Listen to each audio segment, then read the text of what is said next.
Loss Rodeos airport 27 March 1977. ரெண்டு fully loaded Boeing 747s திக்கான ஃபாக்ல taxi பண்ணிட்டு இருக்காங்க. இன்னும் கொஞ்ச நேரத்துல உலகையே திரும்பி பார்க்க வைக்கிற மாதிரி ஒரு பெரிய விபத்து நடக்க போகுது. இந்த விபத்து நடக்கிறதுக்கு என்ன காரணமா இருந்தது, வாங்க இந்த வீடியோல பார்க்கலாம். Welcome to Mark Nova. Oh God!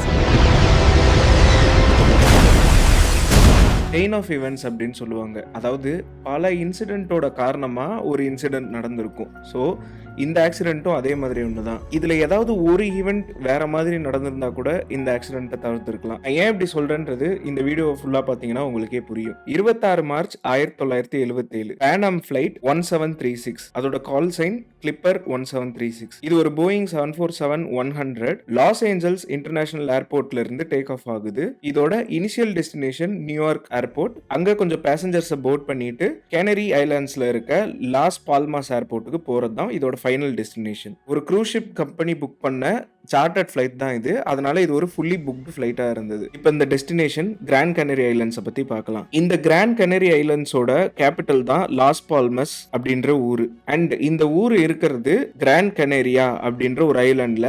இந்த ஐலாண்ட் குரூப்ல மொத்தம் 8 ஐலாண்ட் இருக்கு. அதுல ஒன்னு தான் இந்த கிராண்ட் கனேரியா. இது மொராக்கன் கோஸ்டோட வெஸ்ட்ல 100 கிலோமீட்டர்ஸ்ல இருக்கிற ஒரு ஐலாண்ட் குரூப். அண்ட் யூரோப்ல இது ஒரு பாப்புலரான டூரிஸ்ட் ஸ்பாட்டா இருந்தது. அண்ட் இப்போ இன்டர்நேஷனல் டூரிஸ்டும் இங்க வர ஸ்டார்ட் பண்ணிருக்காங்க. 1977ல இந்த கேனரி ஐலாண்ட்ஸ்ல இருந்த பொலிட்டிக்கல் சிச்சுவேஷன் கொஞ்சம் மோசமா இருந்தது. எம்பிஐஏசி அப்படின்ற ஒரு குரூப் ஸ்பெயின் கிட்ட இருந்து இண்டிபெண்டன்ஸ்க்காக போராடிட்டு இருந்தாங்க. போராட்டத்தப்போ அமைதியாவும் போராடினாங்க, கொஞ்சம் வயலண்டாவும் போராடிட்டு இருந்தாங்க. இப்போ இந்த பேனாம் ஃபிளைட்டோட பைலட்ஸ் பத்தி பார்க்கலாம். Captain Victor Grubbs 56 year old and first officer Robert Bragg 38 year old. இவங்க கூட தேர்ட் பைலட் அதாவது flight engineer George Warns 46 year old. காலையில 7:42க்கு கிளிப்பர் 1736 இந்த பைலட்ஸோட நியூயார்க்ல இருந்து லாஸ் பால்மாஸ் ஐலாண்டுக்கு புறப்படுது. இந்த ஃபிளைட்ல இப்போ 380 பேசஞ்சர்ஸ் அப்புறம் 16 க்ரூ மெம்பர்ஸ் இருக்காங்க. அண்ட் அதே சமயத்துல ஆம்ஸ்டர்டாம்ல இருந்து இன்னொரு போயிங் 747 KLM 4805 ஆம்ஸ்டர்டாம்ல இருந்து லாஸ் பால்மாஸ்க்கு கிளம்பிட்டு இருக்கு. இதுவும் டூரிஸ்டுக்கு சார்ட்டர் பண்ண ஒரு சார்ட்டர் ஃபிளைட் தான். அண்ட் இவங்களோட கரண்ட் டியூட்டி என்னன்னா ஆம்ஸ்டர்டாம்ல இருந்து லாஸ் பால்மாஸ் போயிட்டு இருக்கிறவங்கள இறக்கி விட்டுட்டு இன்னொரு செட் ஆஃப் பேசஞ்சர்ஸ் போர்ட் பண்ணி திருப்பி ஆம்ஸ்டர்டாம் வரைக்கும் வரது. ஸோ இந்த பைலட்ஸ்க்கு இது ஒரு லாங்கான ஸ்கெடியூல் தான். இந்த KLM ஓட ஃபிளைட் க்ரூவும் எக்ஸ்பீரியன்ஸ்டான க்ரூ தான். Captain Jacob Zanten and first officer Klaas Meurs and flight engineer William Schreuder. And இந்த ஃபிளைட் காலையில 9 மணிக்கு ஆம்ஸ்டர்டாம்ல இருந்து லாஸ் பால்மஸை நோக்கி புறப்படுது. இந்த 2 ஃபிளைட்டும் இப்போ லாஸ் பால்மஸை நோக்கி டிராவல் பண்ணிட்டு இருக்கு. அண்ட் அதே சமயத்துல லாஸ் பால்மஸ் ஏர்போர்ட் பில்டிங்குள்ள 2 அடையாளம் தெரியாத ஆளுங்க நுழையறாங்க. இவங்க அந்த டெர்மினல் பில்டிங் கிட்ட இருந்த ஒரு ஃப்ளவர் ஷாப்க்கு போயிட்டு அங்க ஒரு பேக்கை வச்சுட்டு அமைதியா வெளியே வந்துடுறாங்க. கரெக்டா 1 மணிக்கு லாஸ் பால்மாஸ் ஏர்போர்ட்ல இருந்த ஒரு கிளர்க்குக்கு போன் வருது. போன் பண்ணவங்க, நாங்க எம்பிஐஏசில இருந்து பேசுறோம், உங்க ஏர்போர்ட்ல பாம் வச்சிருக்கோம் அண்ட் நீங்க ஏர்போர்ட் எவாக்குவேட் பண்றதுக்கு வெறும் 15 மினிட்ஸ் தான் இருக்கு அப்படின்ட்டு இன்ஃபர்மேஷன் கொடுக்குறாங்க. நிறைய மக்கள் இப்போ ஏர்போர்ட்டை விட்டு வெளியும் வந்துடுறாங்க. கரெக்டா அந்த போன் கால் வந்து 15 நிமிஷத்துல அந்த பாம் வெடிக்குது.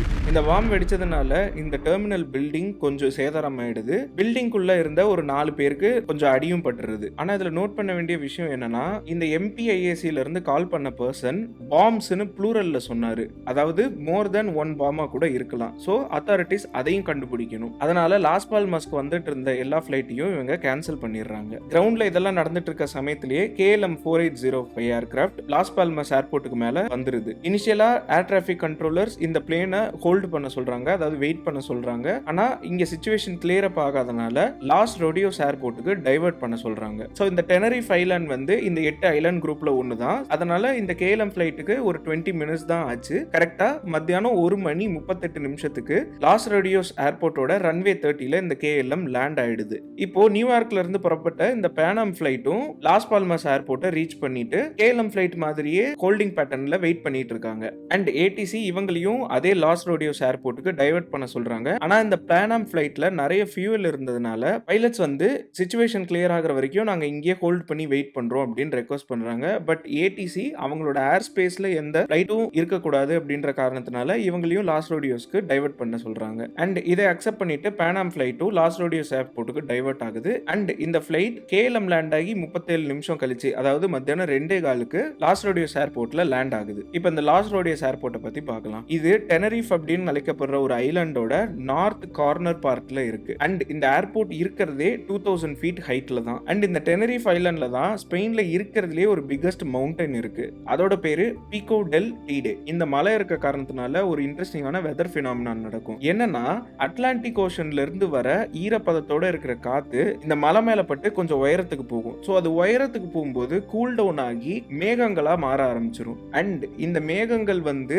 நம்ம எதிர்பாராத சமயத்துல எப்ப வேணாலும் ஃபார்ம் ஆகலாம். அண்ட் எல்லா காத்துமே இங்க நார்த்லயே வந்து கிளவுடா ஃபார்ம் ஆகுறதுனால சதர்ன் பார்ட் ஆஃப் த டெனரிஃப்ல வந்து ஃபுல்லா சன்னி வெதர் தான் இருக்கும். அண்ட் இந்த ஏர்போர்ட்டோட ஹைட்டே 2000 ஃபீட் இருக்கிறதுனால இங்க ஃபார்ம் ஆகிற 2000 ஃபீட்ல இருக்க கிளவுட்ஸ் கூட ஏர்போர்ட் கிட்ட வரும்போது ஏர்போர்ட்டை ஃபுல்லா கவர் பண்ணிரும். இதை நம்ம ஃபாக், அதாவது பனிமூட்டம் அப்படின்னு சொல்ல முடியாது. ஏன்னா அந்த மாதிரி ஃபாகி கண்டிஷன்ல விசிபிலிட்டி வந்து ரொம்ப நேரத்துக்கு சேமா தான் இருக்கும். அதாவது எக்ஸாம்பிளுக்கு இப்போ விசிபிலிட்டி 500 மீட்டர்ஸ் இருக்குன்னா அடுத்து ஒரு 2 மணி நேரம் 3 மணி நேரத்துக்கு அந்த விசிபிலிட்டி சேமா தான் இருக்கும். ஆனா இது வந்து மேகங்கள் அப்படின்றனால இது கண்டினியூஸா மூவ் ஆகிட்டே இருக்கும். சோ இந்த சிச்சுவேஷன்ல விசிபிலிட்டி வந்து டக்கு டக்குன்னு மாறலாம். அதாவது எக்ஸாம்பிளுக்கு இப்போ விசிபிலிட்டி 2 to 3 கிலோமீட்டர் இருக்கு அப்படின்னா ஒரு 5-10 நிமிஷத்திலேயே அது 500-600 மீட்டரா மாறிடலாம். இந்த 2 ஏர்கிராஃப்டும் லேண்ட் ஆன போது விசிபிலிட்டி நல்லா தான் இருந்தது. இங்க எந்த விதமான மேகங்களும் இல்ல. ஆனா இந்த சிச்சுவேஷன் சீக்கிரமாவே மாறப்போகுது. அண்ட் லாஸ் ரோடியோஸ் ஏர்போர்ட்டோட சேஃப்டி ரெக்கார்டும் ரொம்ப மோசமா தான் இருந்தது. 1965ல இருந்து 1968க்குள்ள ஆவரேஜா ஒரு வருஷத்துக்கு ஒரு விபத்து நடந்திருக்கு. இதுல மொத்தமா 98 பேர் உயிர் எழுந்திருக்காங்க. சோ இதனால டெனரிஃபோட சதர்ன் பார்ட் ஆஃப் த ஐலாண்ட்ல இன்னொரு ஏர்போர்ட் கன்ஸ்ட்ரக்ட் பண்றதுக்கு பிளான்ஸ் இருந்தது.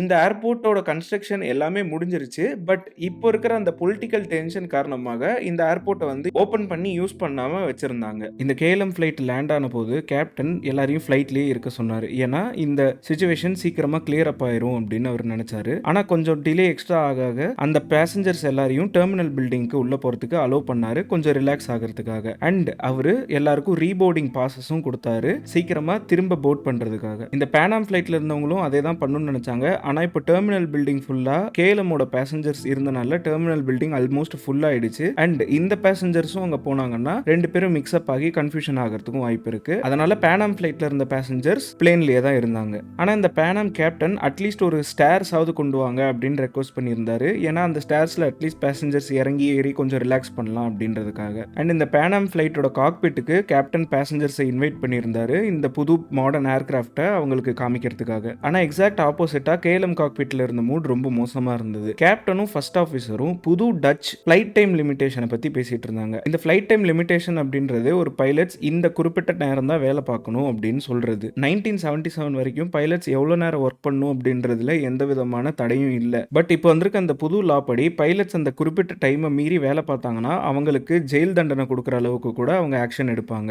இங்கே இந்த ஃபிளைட் டைம் லிமிடேஷன் ஏன் முக்கியம்னா, இப்போ அவங்க லாஸ் பால்மாஸ்க்கு போகாம இங்கேயே நிறைய டிலே ஆகி அதுக்கப்புறம் கொஞ்சம் நேரம் கழிச்சு லாஸ் பால்மாஸ்க்கு போனாங்கன்னா அங்க எல்லா பேசஞ்சர்ஸையும் இறக்கி விட்டுட்டு புது பேசஞ்சர்ஸை மறுபடியும் போர்ட் பண்ணிட்டு அங்கிருந்து அவங்க ஆம்ஸ்டர்டாம் வரைக்கும் போகணும். இங்கேயே இவ்வளோ டிலே ஆயிடுச்சுன்னா அங்க ரீபோர்டிங் ப்ராசஸ் அப்பவும் இன்னும் கொஞ்சம் டிலே ஆகும். அதனால இந்த ஃபிளைட் டைம் லிமிடேஷன் காரணமா இந்த பைலட்ஸ்னால லாஸ் பால்மாஸ் டு ஆம்ஸ்டர்டாம் ஃபிளைட்டை இயக்க முடியாது. அவங்க லாஸ் பால்மாஸ்லயே தங்குற மாதிரி சிச்சுவேஷன் வந்துடும். இதனால கேஎல்எம் பைலட்ஸ் கொஞ்சம் வருத்தத்தில் இருந்தாங்க. அண்ட் கேப்டனோட wife and children Las Palmas ஏர்போர்ட்ல நடந்த குண்டுவெடிப்பை பத்தி டிவியில பார்த்து வருத்தப்படுவாங்க அப்படின்றத பத்தியும் கவலைப்பட்டுட்டு இருந்தாரு. இந்த டிலேவை குறைக்கிறதுக்காக கேப்டன் இப்போ ஒரு முக்கியமான டிசிஷன் எடுக்க போறாரு. அண்ட் இந்த ஆக்சிடென்ட்க்கு இது ஒரு பெரிய காரணமா அமைய போகுது. அவர் என்ன முடிவு பண்றாருன்னா, இங்க சும்மா இருக்கிற டைம்ல நம்ம ஏன் பிளேனுக்கு ரீஃபியூல் பண்ணிடக்கூடாது அப்படின்னு யோசிக்கிறாரு. அவங்களோட ஒரிஜினல் பிளான் லாஸ் பால்மாஸ் ஏர்போர்ட்ல போய் தான் ரீஃபியூல் பண்றதா இருந்தது. ஸோ இங்க இருக்கிற டிலேவை யூட்டிலைஸ் பண்ணி இங்கே ரீஃபியூல் பண்ணிட்டா அவங்க லாஸ் பால்மாஸ்ல லேண்ட் பண்ணி திருப்பி ரீஃபியூல் பண்ண வேண்டாம், சீக்கிரமாவே ஆம்ஸ்டர்டாம்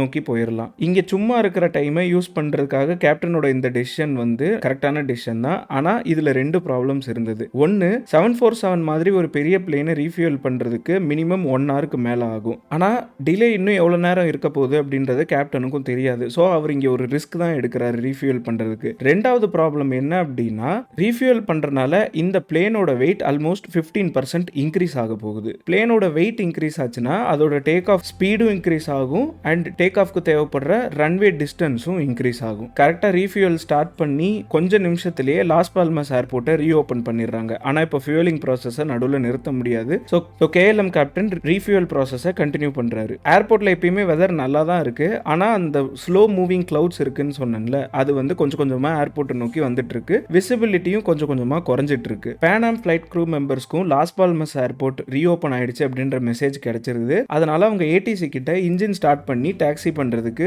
பெர்மிஷன் கேட்கறாங்க. ஆனா ஏடிசி அந்த ரெக்வெஸ்ட்டை டினை பண்ணிடுறாங்க. ஏன்னா கேஎல்எம் ஜெட் இவங்களுக்கு முன்னாடி ரீஃபியூல் பண்ணிட்டு இருக்கு அண்ட் பேனாம் ஃபிளைட் தாண்டி போற அளவுக்கு சேஃப் டிஸ்டன்ஸ் அங்க கிடையாது. இப்போ இந்த பேனாம் மெம்பர்ஸ்க்கு இருக்கிற ஒரே வழி அந்த கேஎல்எம் ஃபிளைட் ரீஃபியூல் பண்ணி முடிச்சு அவங்க கிளம்புனதுக்கு அப்புறம் தான் இவங்க கிளம்ப முடியும். இந்த பேனாமோட flight captain KLM flight captain கிட்ட இந்த ரீஃபியூல் ப்ராசஸ்க்கு இன்னும் எவ்வளவு நேரம் ஆகும் அப்படின்ட்டு கேட்கிறாரு. அதுக்கு KLM captain 20 minutes to half an hour ஆகும் அப்படின்னு சொல்றாங்க. இதை கேட்ட பேனாம் கேப்டன் கொஞ்சம் டென்ஷன் ஆயிடுறாரு அண்ட் அவரோட ஃபர்ஸ்ட் ஆஃபீஸர் அண்ட் ஃபிளைட் இன்ஜினியரை பிளேன்ல இருந்து இறங்கி பிசிக்கலா போய் எவ்வளவு டிஸ்டன்ஸ் இருக்கு அப்படின்னு பார்த்துட்டு வாங்க அப்படின்னு அனுப்புறாரு. அண்ட் இதை பார்த்துட்டு திருப்பி வந்த first officer and flight engineer கரெக்டான ஸ்பேஸ் இல்ல அப்படின்றத கன்ஃபார்ம் பண்றாங்க. ஸோ இப்போ அவங்க கண்டிப்பா வெயிட் பண்ணி தான் ஆகணும். இந்த ரீஃபியூல் ப்ராசஸ் நடந்துட்டு இருந்த சமயமே டெர்மினல்ல இருந்த கேஎல்எம் பேசஞ்சர்ஸ் எல்லாமே திரும்ப பிளேனுக்கு வர ஆரம்பிச்சிட்டாங்க. ஆனா ஒருத்தங்க மட்டும் வரல. அவங்க பேரு மிஸ் ராபினா வேன் லான்ஷாட். அவங்களோட பாய் ஃப்ரெண்ட் டெனரிஃப்ல இருந்ததுனால லாஸ் ரோடியோஸ் ஏர்போர்ட்ல இருந்தே அவங்க பாய் ஃப்ரெண்ட் கூட கிளம்பிட்டாங்க. அதனால அவங்க திருப்பி லாஸ் பால்மாஸ் போறதுக்கு இந்த பிளேன்ல போட் பண்ணல. அதனால இவங்க தப்பிச்சிட்டாங்க. கரெக்டா சாயந்தரம் 4:45க்கு கேஎல்எம் ஃபிளைட் ரீஃபியூல் ப்ராசஸ் முடிச்சிருச்சு.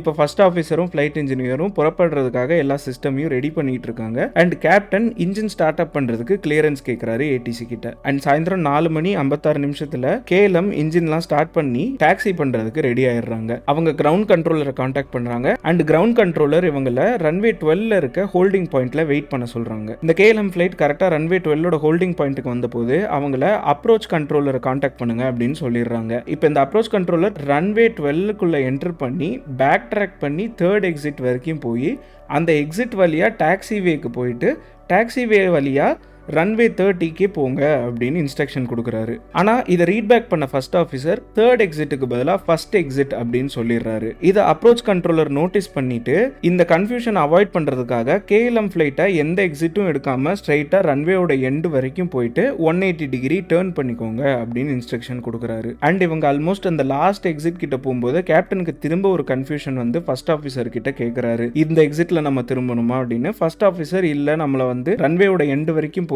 திரும்ப சொல்லியிருக்காங்க அப்படின்னு கேப்டனை கரெக்ட் பண்றாரு. இந்த இடத்துல ஏன் இவ்வளவு கன்ஃபியூஷன் நடக்குது அப்படின்லாம் நமக்கு தோணும். ஆனா இவங்களோட சிச்சுவேஷனையும் நம்ம இப்போ புரிஞ்சுக்கணும். இப்போ ஏர்போர்ட்ல விசிபிலிட்டி ரொம்ப மோசமாயிடுச்சு அண்ட் இந்த கண்ட்ரோலருமே ஸ்பானிஷ் இங்கிலீஷ் ஆக்சென்ட்ல பேசிட்டு இருக்காரு. அண்ட் இந்த ரன்வேவோட சென்ட்ரல் லைன்ல இருக்க லைட்ஸும் ஒர்க் ஆகல. இதனால கேப்டனுக்கு எந்த விதமான சின்ன டவுட் இருந்தாலும் அதை அவங்க க்ரூ கிட்ட கேட்டு கன்ஃபார்ம் பண்ணிக்கிறது ஒரு நல்ல விஷயம் தான். பட் இங்க இன்னொரு பாசிபிலிட்டியும் இருக்கு. கேப்டன் இந்த ஃபிளைட் டைம் ரெஸ்ட்ரிக்ஷன்ஸ் காரணமாக நம்ம எப்படி சீக்கிரமா ஆம்ஸ்டர்டாம் போலாம் அப்படின்றத யோசிச்சுட்டு இப்போ என்ன நடக்குது அப்படின்றதுல கான்சென்ட்ரேட் பண்ணாம இருந்திருக்கலாம். நான் ஏன் இப்படி சொல்றேன்னா அடுத்து அவர் பண்ண போற ஆக்ஷன்ஸ் எல்லாமே இந்த மாதிரி தான் இருக்கும். இப்போ ஏர்போர்ட்ல ரிப்போர்ட் பண்ண விசிபிலிட்டி 500 மீட்டர்ஸ். இதுவே ஒரு மோசமான விசிபிலிட்டி தான். ஆனா ஏர்போர்ட்ல இருந்த இன்னொரு சில பைலட்ஸ் விசிபிலிட்டி கிட்டத்தட்ட 100 மீட்டர்ஸ் வரைக்குமே குறைஞ்சது அப்படின்றத சொல்றாங்க. இதுக்கு இந்த மூவிங் கிளவுட்ஸ் தான் காரணம். ஒரு இடத்துல கொஞ்சம் விசிபிலிட்டி இருந்திருக்கும், பட் இன்னொரு இடத்துல அதுக்கு அப்படியே ஆப்போசிட்டா ரொம்ப கம்மியா விசிபிலிட்டி இருந்திருக்கும். இப்போ இந்த கேஎல்எம் ஜெட் ஆல்மோஸ்ட் ரன்வேயோட கடைசி வரைக்கும் போயிட்டாங்க.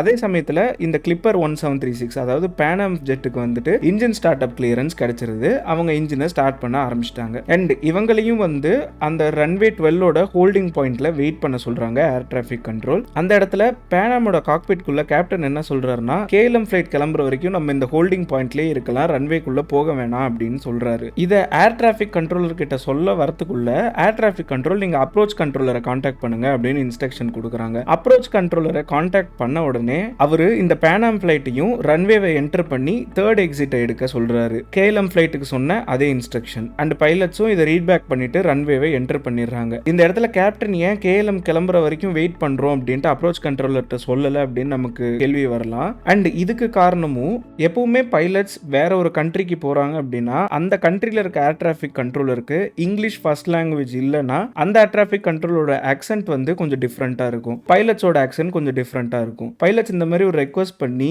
அந்த ஆக்சென்ட் டிஃபரன்ஸ்னால எந்த விதமான கன்ஃபியூஷனும் ஏற்பட்டுறக்கூடாது அப்படின்றதுனால most of the time air traffic control என்ன சொல்றாங்களோ அதை அப்படியே அக்செப்ட் பண்ணிக்குவாங்க. இந்த ஆக்சிடென்ட் நடந்ததுக்கு அப்புறமா கேப்டன் கிரப்ஸ் கிட்ட இன்டர்வியூல கேட்ட போதும் அவர் சொன்ன பதில் இதுதான். இப்போ இந்த பேனம் ஃபிளைட் ரன்வேல பேக் ட்ராக் பண்ணி போய்கிட்டு இருக்கும்போது கண்ட்ரோலர் ஒரு வேளை சார்லி 4 எக்ஸிட்டை மீன் பண்ணியிருப்பாரோ அப்படின்ட்டு அவங்களுக்கும் ஒரு கன்ஃபியூஷன் வருது. இவ்வளோ கன்ஃபியூஷன் ஏன் வருது அப்படின்றத நம்ம புரிஞ்சுக்கணும்னா லாஸ் ரோடியஸ் ஏர்போர்ட்டோட டாக்ஸி வேஸை பத்தி நம்ம தெரிஞ்சுக்கிறோம். இந்த டாக்ஸி வேஸ்ல மொத்தம் 4 எக்ஸிட் இருக்கு. Charlie 1, Charlie 2, Charlie 3, Charlie 4. Charlie 3 அப்படின்றது ஒரு high speed turn off. Runway 30ல லேண்ட் பண்ற பிளேன்ஸ் ஈஸியா ஒரு 45 டிகிரில ரன்வே விட்டு வேகமா டாக்ஸி வேக்கு போறதுக்கு டிசைன் பண்ண ஒரு டாக்ஸி வே. ஆனா சார்லி 4 எக்ஸிட் அப்படின்றது ரன்வே 12ல, அதாவது இந்த பிளேன் இப்ப இருக்கிற சைட்ல இருந்து லேண்ட் ஆகிற பிளேன்ஸ் வேகமா வெளியே போறதுக்காக அதே 45 டிகிரில இருக்க ஒரு ஹை ஸ்பீட் எக்ஸிட். இப்போ இந்த கண்ட்ரோலர் சார்லி 3 எக்ஸிட்டை எடுக்க சொல்லியிருக்காரு இந்த பேனம் ஃபிளைட் கிட்ட. ஆனா இந்த டர்னுக்காக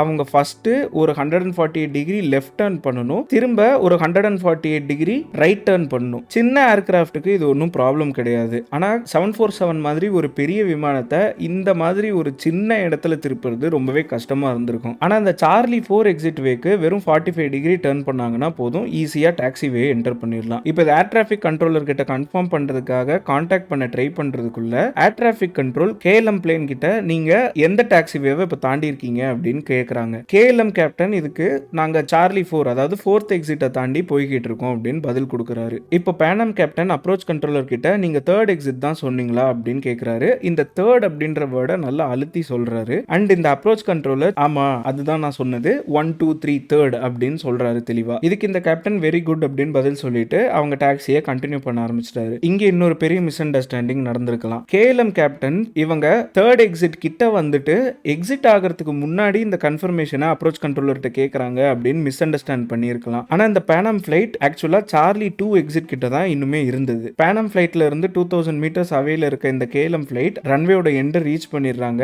அண்ட் கேப்டன் 180 டிகிரி டர்ன் பண்ண உடனே டேக் ஆஃப்க்கு இன்ஜினோட பவரை இன்க்ரீஸ் பண்ண ஸ்டார்ட் பண்றாரு. இப்போ அந்த பிளேன்ல இருந்த ஃபர்ஸ்ட் ஆஃபீஸர் நமக்கு இன்னும் டேக் ஆஃப் கிளியரன்ஸ் கிடைக்கல, எதுக்கு இன்ஜின் பவரை இன்க்ரீஸ் பண்றீங்க அப்படின்னு கொஸ்டின் கேட்கிறாரு. அதுக்கு கேப்டன் எனக்கு தெரியும், நீ அவங்க கிட்ட கிளியரன்ஸ் கேளு அப்படின்னு சொல்றாரு. இப்போ ஃபர்ஸ்ட் ஆஃபீஸர் கண்ட்ரோலர் கிட்ட நாங்க டேக் ஆஃப்க்கு ரெடியா இருக்கோம் அண்ட் டேக் ஆஃப் கிளியரன்ஸ்க்கு வெயிட் பண்ணிட்டு இருக்கோம் அப்படின்ற மெசேஜை கொடுக்குறாரு. இதை ரேடியோல கேட்டுட்டு இருந்த பேனம் ஃபிளைட் க்ரூ மெம்பர்ஸும் KLMக்கு என்ன மாதிரி டிபார்ச்சர் கிளியரன்ஸ் கொடுக்க போறாங்க அப்படின்றதுல கான்சென்ட்ரேட் பண்ண ஸ்டார்ட் பண்ணிட்டாங்க. ஏன்னா கொஞ்ச நேரத்தில் இவங்களுக்கும் ஆல்மோஸ்ட் அதே மாதிரியான கிளியரன்ஸ் தான் கொடுக்க போறாங்க. இதுல கான்சென்ட்ரேட் பண்ணிட்டு இருந்த அவங்க 3rd எக்ஸிட்டை கரெக்டா பார்க்காம விட்டுட்டு 4th எக்ஸிட்டை நோக்கி கண்டினியூ பண்ண ஆரம்பிச்சிட்டாங்க. இப்போ ஒரு ஃபிளைட்டுக்கு 2 கிளியரன்ஸ் தேவை. ஒன்னு ரூட் கிளியரன்ஸ், இன்னொன்னு take off clearance. Route clearance அப்படின்றது டேக் ஆஃப்க்கு அப்புறமா எந்த ரூட்ல பறக்கணும் அப்படின்றத சொல்லும். அண்ட் டேக் ஆஃப் கிளியரன்ஸ் ஆக்சுவலா பிளேனை டேக் ஆஃப் பண்றதுக்காக. இப்போ இந்த அப்ரோச் கண்ட்ரோலர் KLM கான்டாக்ட் பண்ணும்போது தப்பான ஒரு கால் சைனை யூஸ் பண்ணிடுறாரு. அதாவது KLM 8705 அப்படின்னு சொல்லிடுறாரு.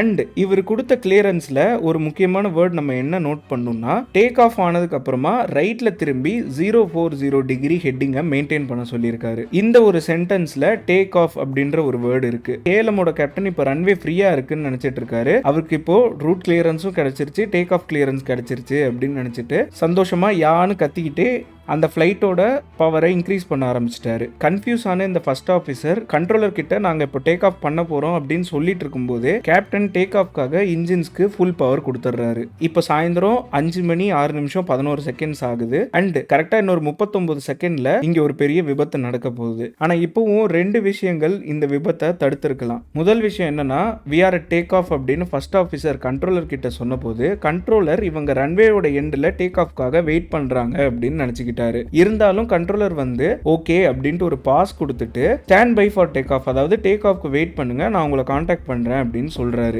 இதே we are at take off மெசேஜை கேட்ட பேனம் கேப்டனும் அதே கண்ட்ரோலரோட ஃப்ரீக்வன்சில வந்து நாங்க இன்னும் ரன்வேல தான் இருக்கோம் அப்படின்ற மெசேஜும் சொல்றாரு. ஆனா கண்ட்ரோலரும் பேனம் கேப்டனும் ஒரே ஃப்ரீக்வன்சில ஒரே டைம்ல பேசினதுனால KLM காக்பிட் குள்ள அந்த ஃபர்ஸ்ட் சொன்ன ஓகே அப்படின்றது மட்டும் தான் கேட்டிருக்கு. அதுக்கப்புறம் ஃபுல்லா ரேடியோ நாய்ஸ் மட்டும் தான் கேட்டிருக்கு. ரெண்டாவது விஷயம் என்னன்னா, கண்ட்ரோலர் இப்போ கேஎல்எம்க்கு கிளியரா இன்ஸ்ட்ரக்ஷன் கொடுத்ததா நினைச்சுக்கிட்டு பேனாம் ஃபிளைட் கிட்ட நீங்க ரன்வேவை விட்டு வெளியே போனோடனே மெசேஜ் கொடுங்க அப்படின்னு கேக்குறாங்க. ஆனா இந்த சமயத்துல கேஎல்எம் ஃபிளைட் வந்து ஆல்ரெடி அக்ஸலரேட் பண்ணி ரன்வேல வந்துகிட்டு இருக்கு.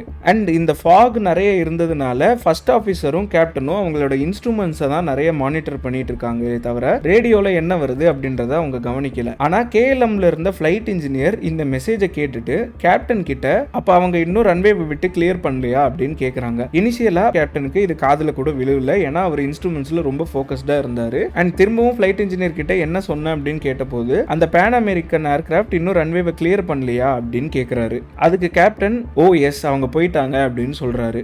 இதுதான் இந்த ஆக்சிடென்ட் நடக்காம தடுத்திருக்கக்கூடிய 2 விஷயங்கள். பேனாம் ஃபிளைட் இன்னுமே ரன்வேல 4th எக்ஸிட்டை நோக்கி தான் டிராவல் பண்ணிட்டு இருக்கு. கரெக்டா 5 மணி 6 நிமிஷம் 38 செகண்ட் விபத்துக்கு 11 செகண்ட்ஸ் முன்னாடி கேஎல்எம் ஃபிளைட்டோட நோஸ் கியர் லைட்ஸ் பேனாம் கேப்டனுக்கு கண்ணில் படுது. இனிஷியலா இந்த லைட்ஸ் வந்து அங்க சும்மா தான் நின்னுட்டு இருக்கு அப்படின்ட்டு அவர் நினைக்கிறாரு. ஆனா சீக்கிரமா அந்த லைட்ஸ் அங்க நிக்கல, அவர் நோக்கி வந்துட்டு இருக்கு அப்படின்றது அவருக்கு புரிஞ்சிருது.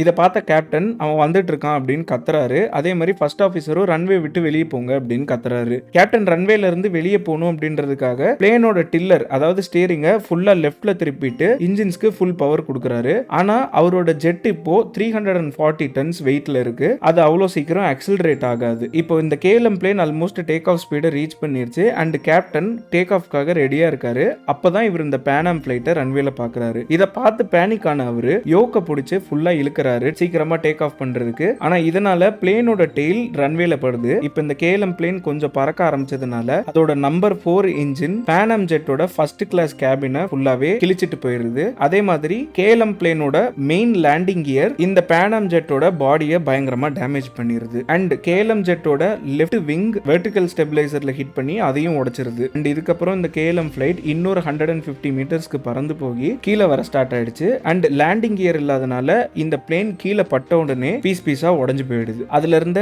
248 பீப்புள் அதாவது பேசஞ்சர்ஸ் அண்ட் க்ரூ மெம்பர்ஸ் எல்லாருமே உடனே இறந்து போயிடுறாங்க. பேனாம் ஃபிளைட்ல இருந்த பேசஞ்சர்ஸ்க்கு என்ன நடந்துச்சு அப்படின்னு அண்டர்ஸ்டாண்ட் பண்ணிக்கிறதுக்கு கூட டைம் கிடைக்கல. ஆனா காக்பிட்ல இருந்த 3 பைலட்ஸுமே கொஞ்சம் இன்ஜுரிஸோட தப்பிச்சிட்டாங்க. இப்போ ஃபயர் எதுவும் வந்துடக்கூடாது அப்படின்றதுக்காக இன்ஜின் ஃபயர் ஹேண்டில்ஸை புல் பண்ணும் அப்படின்ட்டு ஃபிளைட் இன்ஜினியர் மேல இருக்க ஃபயர் ஹேண்டில்ஸை தேடுறாரு. ஆனா அங்க ஃபயர் ஹேண்டில்ஸே இல்ல, வெறும் ஓப்பனா இருக்கு. அதாவது அந்த கேஎல்எம் ஃபிளைட் அந்த காக்பிட்டையே ஸ்லைஸ் பண்ணிட்டு போயிடுச்சு. இந்த ஜெட்ல இருந்த ஃபர்ஸ்ட் கிளாஸ் பேசஞ்சர்ஸ் எல்லாருமே இறந்து போயிடுறாங்க. அண்ட் இவங்களால எமர்ஜென்சி எக்ஸிட்ஸை கூட ஓபன் பண்ண முடியல, ஏன்னா இந்த ஏர்கிராஃப்டோட ஸ்ட்ரக்சர் ரொம்ப பெண்ட் ஆகி டேமேஜ் ஆகி இருந்தது. ஸோ இதுல இருந்து வெளில வரதுக்காக சில பேசஞ்சர்ஸ்லாம் 20 அடி ஜம்ப் பண்ணி அடிபட்டு வெளியே வந்திருக்காங்க. அண்ட் இந்த ஃபிளைட்ல இருந்த 396 பேர்ல பைலட்ஸோட சேர்த்து வெறும் 61 பேர் தான் உயிர் பொழிச்சாங்க. ஏர் டிராபிக் கண்ட்ரோலருக்கு இங்க என்ன நடந்தது அப்படின்றது கூட இன்னும் தெரியாது, ஏன்னா விசிபிலிட்டி அவ்வளவு மோசமா இருக்கு. அந்த ரன்வேல இருந்த மற்ற பைலட்ஸ் இங்க ஏதோ தீ பிடிச்சி எரியுது அப்படின்றத ஏர் டிராபிக் கண்ட்ரோலர் கிட்ட சொல்றாங்க.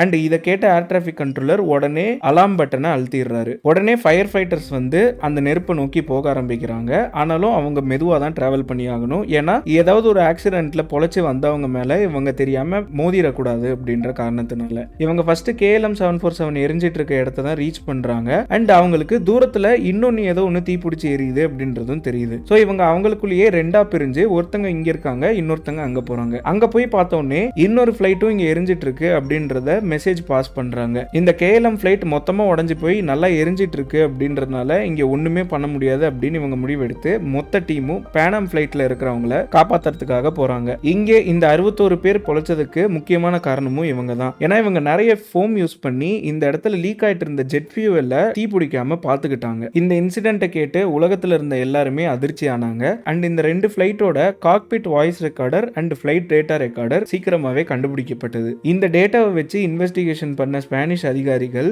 கேஎல்எம் ஃபிளைட் கேப்டன் மேல தான் நிறைய பழி போட்டாங்க. அண்ட் இந்த ரிப்போர்ட்ல அவங்க ஆக்சிடென்ட்டுக்கு காரணமா இருந்த 4 முக்கியமான பாயிண்ட்ஸ் சொன்னாங்க. கேஎல்எம் கேப்டன் கிளியரன்ஸ் இல்லாம டேக் ஆஃப் பண்ணிருக்காரு. ஏர் டிராபிக் கண்ட்ரோலர் கேட்ட போதும் இந்த டேக் ஆஃப் ரோல அவர் ஸ்டாப் பண்ணல. பேனாம் ஃபிளைட்டோட கேப்டன் ரன்வேல தான் நாங்க இருக்கோம் அப்படின்னு சொன்ன போதும் அவர் அதை கவனிக்காம விட்டு அப்பவும் டேக் ஆஃப் ஸ்டாப் பண்ணல. அதை கவனிச்ச ஃபிளைட் இன்ஜினியர் சொன்ன போதும் டேக் ஆஃப் அவர் ஸ்டாப் பண்ணல.